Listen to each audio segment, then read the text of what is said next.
everybody to the Employment Services Show podcast. I'm so excited because I've got James Weait with me. He's the director of and the founder of Populi Solutions, right? Yeah. Populi, yeah. But Populi, okay, Populi right, Solutions. Yeah. I'm pretty, I've been wanting this guy. He was probably one of the first people I asked to be on this podcast, but he's been super busy traveling around Australia, doing his thing. The thing is, he has over 15 years experience in employment services, both in the UK and Australia. So we have quite a few similarities. And overall, I'm pretty excited for him to share his wealth of wisdom with, employment service providers, because he's held high executive levels all over in Australia and the UK. I'm just going to be honest, usually the introduction for me is pretty bad, but I'm still going to record and whatever. So go for it. If you'd like to tell us about yourself. Rana, well, I'm delighted to be on your show. Thank you for having me. And look, that was a very lovely introduction and incredibly generous of you. You're right. I've been in employment services for the last 15 years and been working in the UK and Oz. And just really excited to be able to kind of, just share a few things that I'm, I guess, grateful for the experience of in both countries, but also just as I've been working with multiple providers over since I founded the company formally in February 19, just some things I'm observing in the industry at the moment as well. And just hopefully there'll be some nuggets to take away from our conversation today, really. Okay, perfect. So that's going to lead me to my next question. I want to know, how did you get started in employment services? But also what I want to know, James, is what led you to where you are today in having your own consulting business? So that's kind of two questions in one. Yeah, bless you. I'll tell a brief story, brief bio then. So my background was sales before I got into employment services. I worked for yeah, we've got a lot in common there, Annie. You're right. So I worked at News International for a couple of years. That's a company owned by an Australian, Mr. Murdoch, and sold advertising space in the Sunday Times newspaper. And then moved into another sales role with an exhibition show quite famous in England called the Ideal Home Show. And again, just selling exhibition space. And whilst it was scratching an itch for me on some levels, it wasn't really fulfilling me. Mm-hmm. And it actually took another newspaper, one called the Evening Standard, in 2004, where I saw an advert for an employment advisor role for a company then called Work Directions. And they used to be in Australia as well. Yeah. And they just won business in the UK. They just won quite a big chunk of the New Deal program, as it was then. And they were recruiting for employment advisors in London and Nottingham. Look, I applied for the employment advisor role, just thinking it sounded incredibly interesting and potentially the perfect marriage of kind of the sales element and just that kind of monthly target of trying to get people into work, but also having some purpose about it as well. I applied for it, didn't think I got it, ended up getting it, of course. So really, really was very chuffed with that. And then just ended up working with the most extraordinary people, deeply, deeply passionate people who really cared about long-term unemployed individuals. And you know what? It's just, I've been very, very fortunate in my life. I hadn't really until that point been exposed to what we call the Job Centre Plus in the UK, but essentially Centrelink and all the myriad services that are available to people. And I guess over that, I've spent 3 years or so as an employment advisor for Work Directions and just loved every second of it. It's still one of my favorite jobs of all time. I just found it incredibly rewarding. And then, having built that up a bit for myself, I then got a job as a manager for Ingeus for a couple of their sites. Ended up working across multiple programs for them, which I might get into a bit later in terms of some of the things that we tried and worked in terms of little operational service design experiments. I just have a couple of thoughts for you there, Ryan, that might be helpful for your listeners. And then essentially, Work Directions transformed its name to Ingeus, and then wanting an incredibly large, in fact, the largest chunk of a flagship program for the UK government called the Work Programme in 2011. And I felt incredibly fortunate to go on what was a huge transformation with the company in partnership with Deloitte at that time. And we embarked upon, a great journey. I was very privileged. I worked with incredible people again, and was the leader of 2 regions for Ingeus, London and East of England at the time. We were fortunate enough to get kind of best national performance over that period, and just had just an absolute brilliant time of it. Really, really. Just an incredible period of my life, to be honest with you, Rana. And then in 2014, Ingeus went into partnership with Mission Australia and formed a joint venture for what was going to become Job Active. And I came out in January 15 to help set that up. And we formed Mission Providence and undertook a unique experiment, to be honest with you, in the Australian welfare market, which was a marriage of a not-for-profit and a for-profit. And we were successful in some ways, and there are probably some learnings in other ways from our Mission Providence, venture. And I was with them until May 17. At which point, to your question, to come round to it, I decided, right, I've been with Ingeus for a good kind of 13 years of my life here. I feel like I'm becoming a one-company guy, and I want to become a consultant. Well, I set off to become a consultant. I left Mission Providence and immediately lost my nerve with my very first job as a consultant with a group called Pure Insights. I kind of fell in love with them and thought they were a lovely group, and ended up doing a fixed-term role for them as their managing director. I took them into the UK and won a bit more business for them, and then kind of closed that project. And then finally, in February of this year, formed Populi Solutions properly. And just 2 things to say about that. One is just that I guess for me, what I'm really keen to do is to constantly look for opportunities to innovate and still remain connected to this extraordinary industry, but from a position where the programs that both I and my colleagues design can really, really support those who are furthest from the labour market and really need something innovative that possibly mainstream services can't do all the time. And then I guess just to kind of explain the title, Populi is the Latin for the people. So I ended up with a bit of reflection over that time, realizing that everything I'd done to that point had been with that purpose in mind, helping people. And it's what gives me energy and what gives me purpose as well, Rana, in this industry, just helping people who just need a wee nudge to empower them, Yeah. Well, I mean, that's quite a journey. And I mean, it's a perfect example of just working your way up the ladder and finally taking that risk of going out on your own. And you're so right. In employment services, you meet the most incredible people that just want to help people. Because I went from employment services to corporate, and the culture was so different. Like the people, I don't want to say the people are not great in corporate, but yeah, just very different people. Yeah. So, okay. So my next question kind of ties in, because I did ask you what brought you here today, but I'm going to go further. Like you've had a great career in employment services where you've held some senior executive roles. So to take that risk, obviously, you go from a senior role, that's hard to kind of take that pay, that risk, that pay cut risk, and go out on your own. So what was the inspiration? There must have been something that pushed you towards starting Populi Solutions. That's a great point, to be honest with you, Rana. I have to be, I'll be completely open heart to you here then.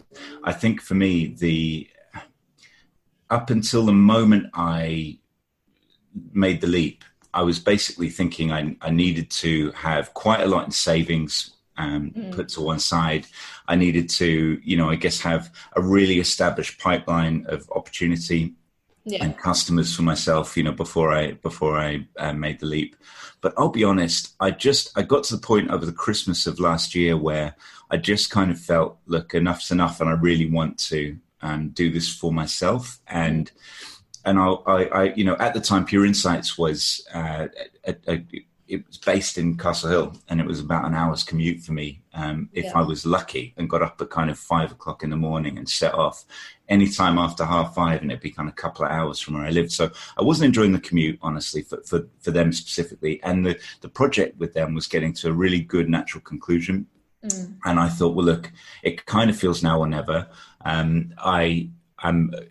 I'm not young, but I'm not old. And I felt that maybe there will be opportunity for executive roles again for me in the future with organizations. But right now, this could be the opportunity to create something really special. And I just took the leap, and it was a pure leap of faith. And it's a very interesting leap to take. I'm sure you're experienced and done this yourself, Rana, but you suddenly realize that you're not working to a fortnightly salary. You are you're doing gigs on the promise of an invoice being paid and all that kind of thing. And you suddenly have a very different relationship with money.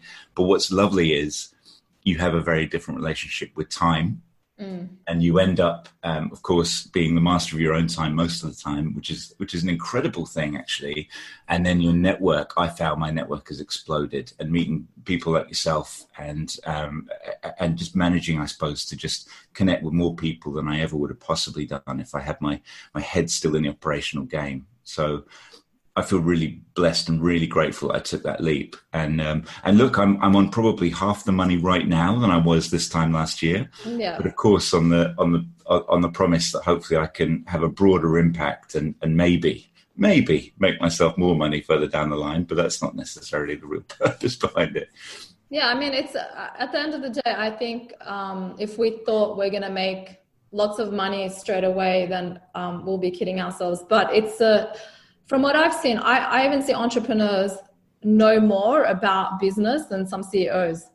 I'm not saying CEOs don't know about business, but once they become entrepreneurs, they know everything overall, from the marketing to operations to finance, to where a CEO might not have the same kind of. And I was speaking to a business consultant, and they told me that. They said, I've noticed that entrepreneurs have more business knowledge. So, because you think that you know everything, but then you go out into the business and it's like, I don't know anything. It's very different. Yeah. Well, I'll give you an example of that, Rana. Sorry to cut you there, but I just wanted to share this while it's just popped in my mind. I just say that, of the moments where I've given operational advice or consulting advice to providers or otherwise, some of the time, it's been a light bulb moment for the individual I'm giving the advice to. But to be honest, it's only because they're so in their moment. It's stuff that everybody knows a lot of the time, but they just need to be reminded it. Yeah. Or at the very least, just kind of shown again another way, and it's interesting. I find it deeply fascinating to be able to look at businesses almost with have you seen The Matrix with Keanu Reeves, always with that kind of incisiveness, because you understand the business so well and you're able to kind of just distill it down to a couple of things that really will make a massive difference. So I found that deeply, deeply rewarding. And also just, and many executives will tell you this too, so this isn't news necessarily, but, the higher up you go in organizations, then you just know that the calls you make in the day-to-day are going to be the things that actually do impact hundreds of lives. Whether or not you do X strategy will then lead to possibly more people getting a job or not, so it's, and I find it deeply rewarding. I've used that a number of times already, but I find it really satisfying to be able to give that advice and try and help people come to the right decision to then hopefully help more people. So. Yeah, because sometimes people just need the external advice that they already know. And when I said entrepreneurs might know more than CEOs, I meant in the most respect, because I know some CEOs that went out on their own, that were CEOs or high level execs, C-suite execs, and they're like, I have no idea. I thought I knew it. I have no idea, because it's a totally different world. Okay, so moving on to my next question. What are some gaps that you see in employment service when it comes to employment service providers? What are some gaps or obstacles that you see in the way they do things? I guess I'll caveat this before you, of course, I've seen the questions, or I've had the chance to make a couple of notes and then as leaping off points for our discussion. But I've made a couple of points here, and I'll share them in a moment. But I just want to caveat this by saying, there are truly extraordinary people in this industry, and I meet them every day. So none of this is by any means a criticism of individuals that work in employment services. Perhaps it's more structural stuff that I'm making a reflection on. So I've kind of put three things down, and I'll quickly go through them and just give you some thoughts on them if you like. I feel my biggest point is probably that innovation itself in the industry is a very tricky thing. That actually, I've been so surprised by this, and I know we're going to talk about it later when we come to kind of differences in the UK and Australian market. But the Australian market is an incredibly prescriptive welfare market. The tenders that people are submitting are submitting, are against a rate card that and almost an operating model of compliance that means that providers kind of have to do a contract a certain way generally, and the opportunity to kind of do service design and different bits and pieces really is happening in the margins. It's probably happening in the area that you are most involved with around sales and employer engagement. I think there's genuine opportunity for innovation there. But given, the margins on contracts are tight, the risk is there in terms of payment by result models.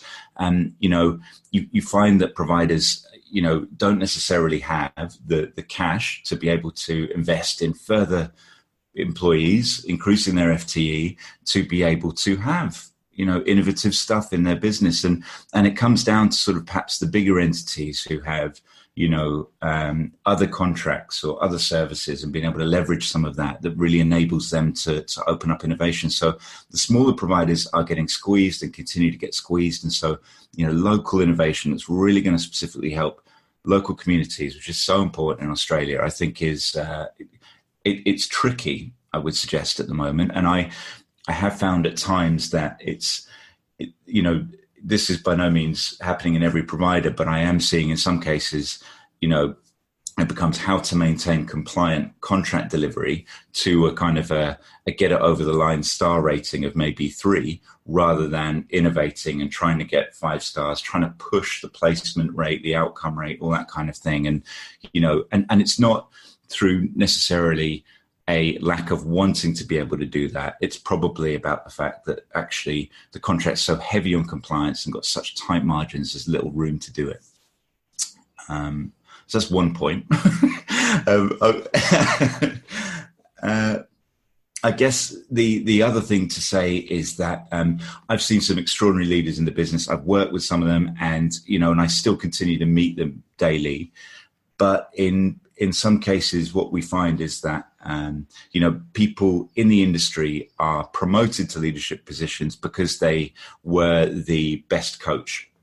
They're kind of the best at being an employment advisor, and then they become a manager, and they basically end up kind of not necessarily managing their team in the I guess in a way that's going to retain them in the industry, and in a way that is going to I guess really get the best results for a business. What I'm trying to really say here is that the best managers will help somebody to flourish doing the job their way, because we know the employment advisor role is a role that isn't very prescriptive. In the end, you're talking about connecting with people, building a rapport. That is not necessarily something that's going to work the same way for every individual. So enabling someone to actually conduct the role in a way that's going to be successful with them. A good coach, good manager is going to be able to get the best out of the individual. A bad coach is going to say, this is how I did it, and you should do it that way because it'll work for you. And I've seen that happen many times in my own businesses as well, I should say, but the problem with that is that when people are managed, talent leaves. And just a couple of stats to throw out there, but the ASU conducted a survey in 2016, and it said that 70% of people were looking to leave the industry. 70%, wild. And this is an extraordinary industry where people get up every morning with purpose, and so that's a really tough stat. And that's not people looking to jump to another provider because they don't like their manager or anything silly like that. It's actually looking to get out of what is, I think, one of the best industries to work in the world. And what's actually happening, and the NISA report showing this, is 40% are actually leaving every year, which is just extraordinary. And so we need good leaders out there to really genuinely help with the retention of talent in the industry. And one other just quick side point to this is that I do genuinely feel like we need to be trying to help people to build resilience at work and kind of cope with what is an extraordinary job, but also a job of quite high pressure, and you're dealing with people with incredibly complex barriers to employment.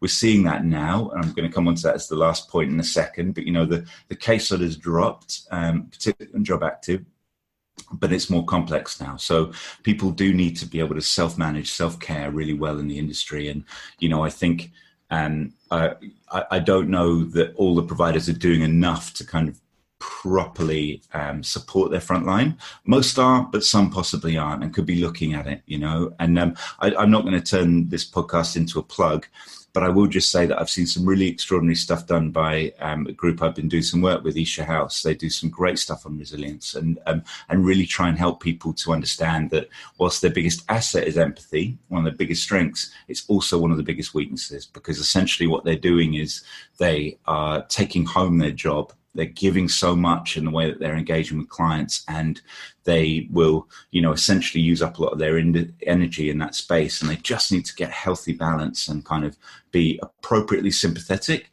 but not necessarily go on the journey with the client, you know, and take that home to, you know, their friends and family when they get back home. Because when that happens, people burn out and they leave the industry. So it takes good leadership to help people lift back out of that. I'm sorry, Ryan, I'm going off on one here. Is that right? I have one last point. No, it's all right. I've also I've muted myself, just so you know, because of the background. You. I didn't realize there's any background. I feel like I always have some soapbox. on every podcast. No, go for it. So the third point, and I'll mute myself. So if you're not hearing me, go, yes, great, you know. Like, oh, she's not responding. I'm just conscious. I'm just talking, you know. But no, go for it. We do have another 25 minutes. So, lovely. Okay. Yeah, well, and look, the only other thing I just wanted to say, and this is a very, very operational point, but it's just an interesting one that I've just noticed. And it's just actually being very scientific around operational management to a level that I was used to more in the UK and haven't seen as much here. Again, I'm not saying this happens across the providers, but it's just a very, very, it's a deeper dive into the pipeline.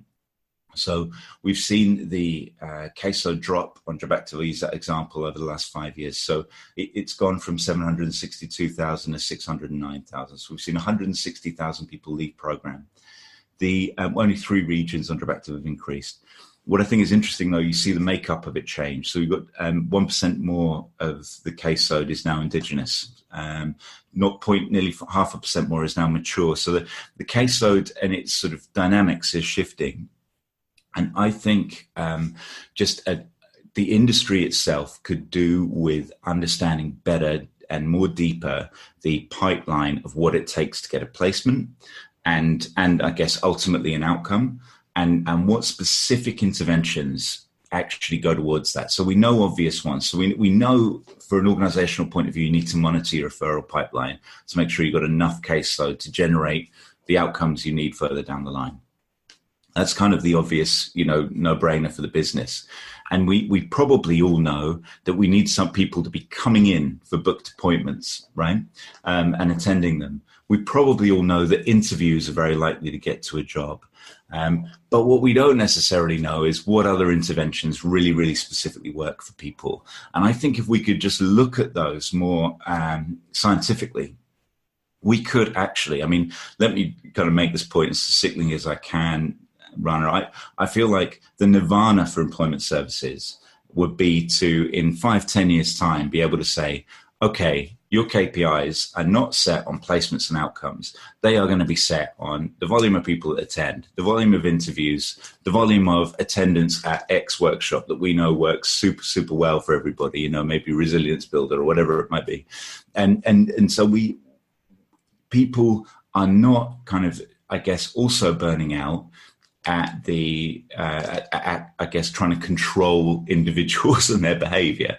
And look, we have to have KPIs in the industry. I'm a strong advocate of them. I've set up many, many performance frameworks in my time. They're an absolute necessity at the moment because we don't have that scientific understanding. If we had it, then, you know, you could potentially lift that. Because at the moment, employment coaches are having to overstate what they do.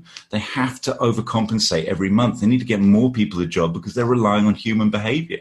They're relying on people turning up for the interview, then passing the interview, turning up for the job, then staying in the job. You know, we're relying on human behavior, so everyone needs to overcompensate. Wouldn't it be amazing if we understood the specific pipeline and then could kind of set KPIs that were the things that people perceive to be super within their control rather than the human behavior? So those were kind of my 3 points, but thanks for staying with me. We'll take a slug of water. No problem. So, I mean, I'm quite impressed. You know your numbers pretty well, and I can see you approach it more from a analysis scientific point of view. So the 3 points you made was, number one, innovation, which you spoke a lot about. Number two, you said that the leadership needs to also change because people are getting promoted. I mean, more, you didn't say it needs to change, but more like better leadership. I think it's just an opportunity to be thinking about how you don't necessarily, it's nice to have that kind of career path for people. But I think, just how we then support leaders to be successful, when they're in the role. Yeah, I mean, how do we definitely help them? I mean, so many of the leaders have never had any leadership training from what I've seen, because I do ask these questions, and I know that a lot of, even though most of them are great, but it's just having that guidance. And number three, you said they need to be more scientific in their approach. So I'm just recapping for anyone that was listening, your 3 points. Is that 3 points? I think that's it, essentially. And, and look, it's very hard to make sweeping generalizations of an industry with, hundreds of providers. So there will be people, most are probably doing that. I think in the science of approach, I've just been surprised in kind of, well, not necessarily surprised, but I think there's more to be done in the pipeline space. I think we're very scientific in how we look at the outcomes, and there's incredible stats that the providers have got wonderful stats on ESS Web and through the department around their performance. They get really excellent visibility of how they're doing kind of after the fact, almost reactive. It's kind of what can we do in the pipeline bit to better understand that, because I think that could change the industry, honestly. Okay, so I'm going to move on to the next question, which is, you've worked both in UK employment services and Australian employment services. So what are some key differences that you notice? I've got three, actually. These are going to be more succinct points, though, Rani would be relieved. So I think I guess the three biggies that I've noticed between the two countries are in the UK, we had, and I think it's kind of I think it's still happening on the work and health program is what's been implemented since I've left. It's what they call a black box approach in the UK. It is essentially providers coming up with their own service design, their own rate card, and submitting that to the department for the contract award. Now, of course, the risk with that is that some providers then totally lowball that just to get the business, and perhaps irresponsibly. There is that temptation, I guess. But the bottom line is that you do genuinely open up more room for innovation. And I think that's objectively the opportunity by doing something like that. So I think it is interesting how tightly controlled it is in Australia. The other thing to let you know is, I guess, in terms of difference, is that in Australia, although we don't necessarily work with day one referrals, or at the very least, the fee is much, much reduced for Stream A's, for example, in the UK, there's no day one referral. So referrals are typically after a year of being unemployed and collecting the equivalent of the dole benefit.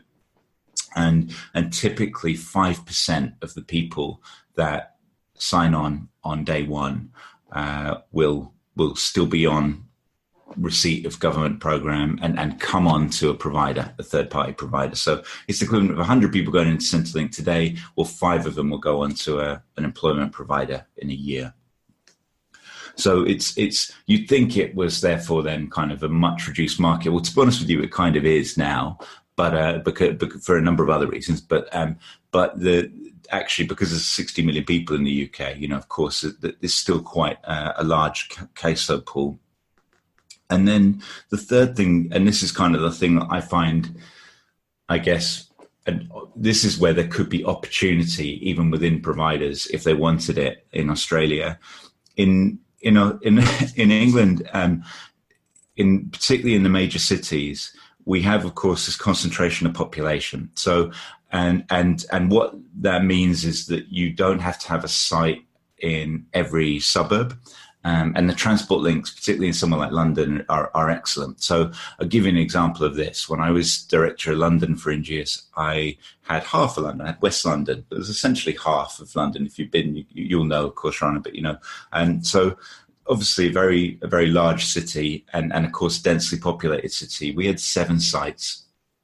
And then a further 4, if I'm being honest, around with subcontracted sites. But so 11 all up in London for us to cover.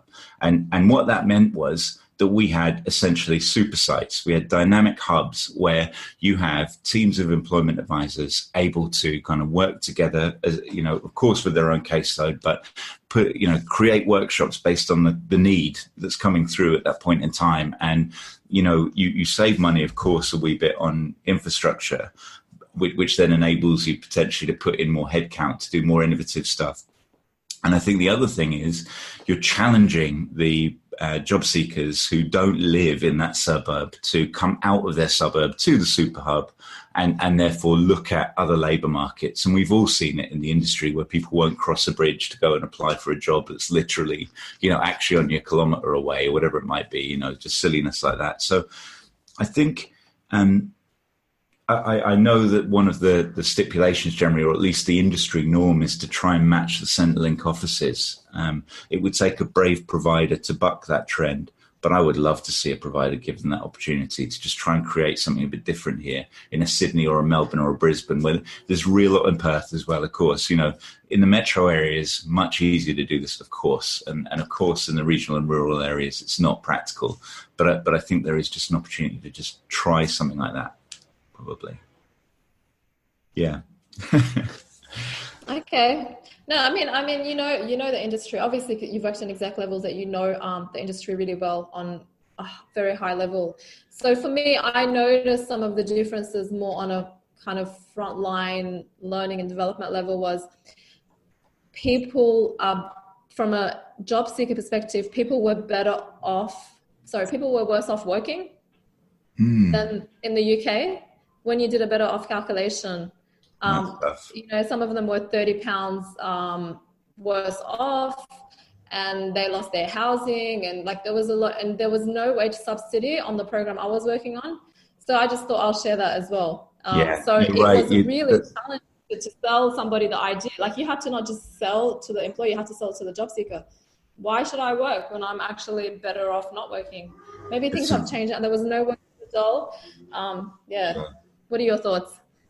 Well, that's a really incredible. I guess it's really tough, isn't it? I meant to look up again. I saw some recent stats which suggested that the UK was kind of doing okay against the other OECD countries on its benefit payment, but the proportion of kind of the actual take home for food and that kind of thing against housing was very, very low.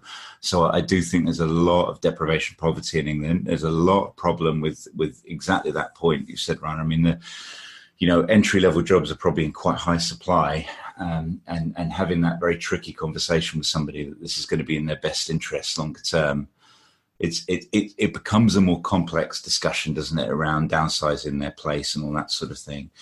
The other thing to just throw out there while I remember is that there isn't an employment fund or participant fund equivalent in the UK. So everything that is ever bought for an individual, boots, food, whatever, allied health or whatever, that all that stuff is spec to accumulate for the provider. That, that the consultant or advisor will sign that off, hoping that the person gets a job further down the line, but it's coming off the company's bottom line. There's a key difference really there. It doesn't half sharpen the mind, but it also does give opportunity if there is sort of a probationary period where someone's going to be worse off for 3 months and then kind of maybe better off, that possibly the provider can top up with some food vouchers and that kind of stuff just to get that client over the line for the 3 months, and then hopefully able to fully sign off. Yeah, interesting. Yeah, no, that's a good point. And I think the results payment model, I think now has been modeled from the UK model. Where, get people a job and that's when you get paid. Okay, so I've only got time for 2 more questions, if that's all right. Yeah, of course. I'll see if we can squeeze through questions. I'm just worried, I don't know, because somebody could have the room booking or something. Okay. I don't want to. That's right. No problem. But okay, so I want to talk about leadership now. So if you could go back to when you first started in a leadership role in employment services, what advice would you give yourself? Okay. What advice would I give myself? I would tell myself to. There's probably, oh, blimey, there's a lot of things to say to that young man. I guess the best advice I could give myself, honestly, Rana, would be to kind of two things. Step back and accept that sometimes it's not going to go brilliantly. I was, as I mentioned at the very top end of this podcast, I was blessed to work with an extraordinary team at Wet Directions and Ingeus and Mission Providence and Pure Insights. And it probably took me, though, about maybe at least sort of 8-9 years before I had my first wobble and actually, just rode this tidal wave of good performance. And then as soon as I wobbled, I started to question myself, rather than really seeing that as a true learning opportunity. And probably on reflection now, from the first time that my operation sort of, wobbled performance-wise, I guess I probably have learned the most from that experience than I ever did from all the successes, So I think it's just important to kind of have a really healthy perspective when things don't quite go to plan and take all the learning you possibly can. And then the other thing is just to really, I guess, just try and maintain a really healthy perspective on the industry and on your job in the day-to-day, because you can get so lost in it. I remember, it's been very refreshing since February, but I do remember, as a GM or as an ops manager or as a site manager in your day-to-day, you are dealing with so many things. You have got the site's performance to deal with, of course. You've got the site compliance to deal with, of course. You've got you might have an employment advisor who's off sick, so you've got to get those appointments rearranged or covered, of course. You might have, a client deeply distressed in reception. You've got to deal with that, of course. You might have a team meeting you've got to prep for, a manager meeting you've got to prep for. As you get up in an organization, a board meeting you've got to prep for, whatever it might be. You might have the department meeting tomorrow and you've got to see those guys, let alone the myriad of external services who are coming in, who need a projector, need a room, whatever it might be. Then on top of that, if you've got a cheeky member of the team and they might have done something a bit cheeky, or it's their 14th time late, you might have a disciplinary to deal with. There's just a million things that could be going on for you as a manager in the day-to-day. And trying to step back and just look at the things that you could do more strategically at any time. And look, for me, that would be, I used to find going to the gym the thing that really helped me in the morning. So, I'd go for a run and I'd have such clarity, particularly for the first morning. I'm a good morning guy. Particularly for the morning, I'd be really clear. But I could see myself slipping. I'd be going in at I'd wake up wide awake with my to-do list at 5 a.m. Instead of going to the gym, I'd go to the office and get my emails done first and try and get a head start on the day, And I'd know I was slipping and I'd try and step back. So I think I was just trying to keep stepping back, keep giving yourself the helicopter view as a leader, and then really think about how you can get the services into your sites to maximize them. What I learned in 18 months as a managing director of Pure Insights for Allied Health, I wish I'd known that as a general manager, because what I could have then done with that Allied Health service in my sites would have been extraordinary, but I just didn't have the perspective because I was just too in the detail. And you can kid yourself you're not in the detail, but if you're not taking little moments to just take a breather, then you really are probably superhuman not to be in the detail, if that makes sense. No, that does make sense. And yeah, it's a learning curve for everyone. If we could go back with the knowledge that we have right now, I can imagine how successful we would be. But at the same time, it's about the journey and the learning that you need to have. Yeah. Which is quite important to be able to build that resilience. So my last question is, because you're doing great things with Populi Solutions, yeah? You got it. I got it. Okay, yeah. So I looked, you work with both, you have programs where you work with employment service providers, consulting to them, yeah, from frontline to leadership level, right? And you also have programs that help their participants, their job seekers. Yeah, that's absolutely right. Yeah. Would you like to share just how do you help these providers? Well, what are some of the programs that you run? It's kind of you to give me that platform, and I won't sort of go over the top with my plugging of these, but No, you can. You can. Oh, bless you. This is the time. We've saved it. If anyone's lasted until the end, you know, they want to know all about what you do. Well, look, the way this put simply, we directly and indirectly support employment providers, and I think the couple of programs to tell you about, we have one called Future You, which we've been working with participants who are 45 plus, and actually complementing the CTA program with a couple of providers. Just a very simple 2-hour session. It's really fun, facilitated by us. And we go in and we break down the myths around the Gen Zs and what's coming through millennials, and help people at age 45 plus to, I guess, think more laterally around what they could do and the value they can still add at the moment, and not to be intimidated by technology, you know. So, and it's everything, you know, some of the simple soft skills that they have given their background experience, even around things like letter writing or working with a leader or manager and not being sensitive to feedback and all that kind of thing. You know, we dispel some myths and just help them understand where they've still got loads of value to add the workforce. We are working with Code Camp, and we have a session called Intro Code. It's just a day taster that helps people just get exposure to coding industry, which is a really, of course, fairly future-proof industry to have a look at. They get to design clients get to design a computer game in the morning. They just drag and drop blocks of code in the morning, and then in the afternoon they do some line coding and syntax and that kind of thing, which is quite exciting. We have a program called Refuture, which is essentially English language for refugees and migrants to Australia, and that is specifically English language for work. It's a program that was run super successfully in London when I was at Ingeus, and I actually commissioned the lady that I work with there as an independent contractor to design this program and kind of bring it into the Australian market and make some tweaks and changes that are more appropriate for Australia. And so we have that, and that's actually at proposal stage. We haven't run a full one of those yet, but really excited to launch that. We're hoping in Melbourne, to be honest, very soon. And the final one I just quickly talk about, because I think it's really exciting. We're sponsoring an addiction program at the moment, which has just had some genuinely extraordinary results. It's essentially allied health over 12 appointments, but not all of the participants have needed 12 appointments. And we've run it with 30 clients. And what's happened is, the stats against 30 in this pilot have seen 40% of the people who've come to us actually get to full recovery within the 12 weeks. And the other 60% have reduced at least over that period as well, which is amazing. We're seeing like methamphetamine, so ice. We're helping people with gambling addictions, we both know, having been in this industry a long time, that, you know, when people are addicted to a substance or just generally have, I guess, that going on in their life, it speaks to something more deeply rooted for them.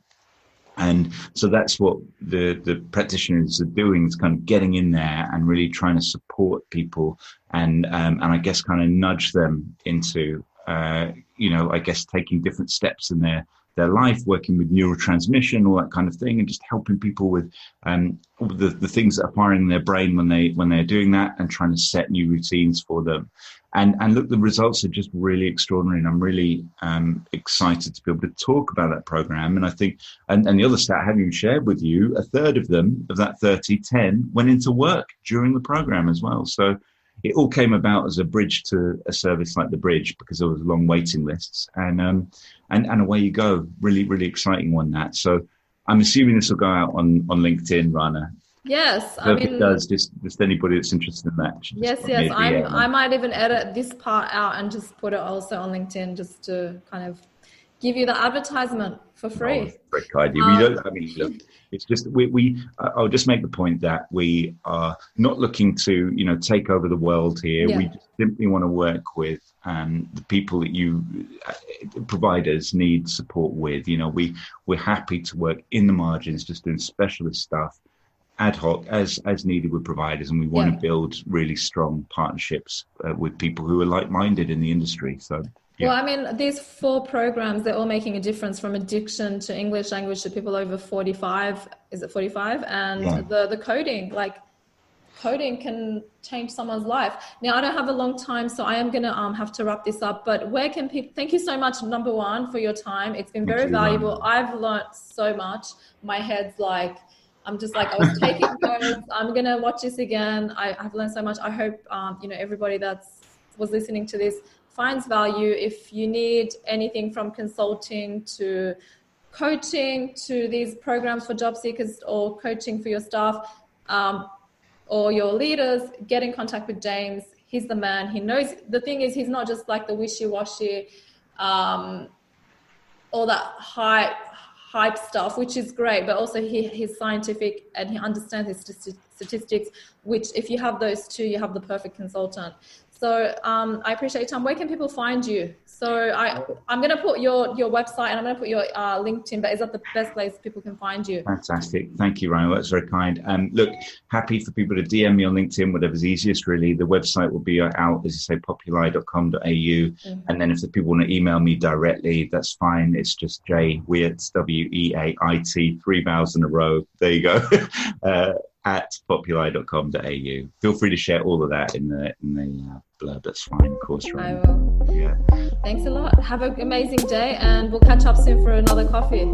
Thank you. And look, can I just say as well, thank you for all the work you're doing as well to kind of just drive the industry forward and help people get more confident in sales. It's I follow you on LinkedIn. It's truly inspiring stuff. Oh, thank you. Thank you so much. I appreciate it. Privileged to be on this. So thank you.